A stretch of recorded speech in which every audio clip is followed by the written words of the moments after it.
मेरी दुकान से 5 सूट लें, मैं आपके अहले खाना से वीडियो कॉल के ऊपर बात करूँगा। ये शाहिद अफरीदी, जी हाँ, इनकी हालत है ये। आप ख़ुद सोच लीजिए कि बेचारों की हालत क्या हो गई। इनकी दुकान से कोई कपड़े नहीं ख़रीद रहा, कोई मेरा ख्याल ब्रांड बनाया। अब ये भी मेरी समझ से बाहर है, कौन इनकी दुकान से कपड़े ख़रीदेगा, कौन इतना टेस्टलेस आदमी होगा। मतलब शाहिद अफरीदी शायद 5 जमातें भी नहीं पढ़े हुए। मुझे नहीं पता कि मतलब क्रिकेट ठीक है, उन्हें खेलनी आती है, अगर वो एकेडमी बनाए क्रिकेट की तो उनसे वो भी जैसी जितनी समझ खेलनी आती वो आप सबके सामने है। लेकिन चलें, बहरहाल फिर भी वो कौमी टीम में रहे हैं, तो चलें, अगर क्रिकेट की एकेडमी बनाते हैं, बच्चों को क्रिकेट सिखाते हैं तो समझ आती है। लेकिन कपड़ों का वो मतलब वो कपड़ों के डिज़ाइनर कब से बन गए और उनको कपड़ों की कब से सेंस है, मीन उनके बेसिक उनके अंदर तो मैनर्स नहीं है। जहाँ खड़े हैं दाएं और बाएं वो थूकते रहते हैं।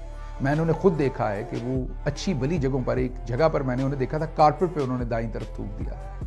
जहाँ वो बैठे हुए थे वहाँ पर वो उन्होंने थूक दिया था, मैं सामने उन्हें देख रहा था। ज़ाहिर अब वीडियो तो मेरे पास नहीं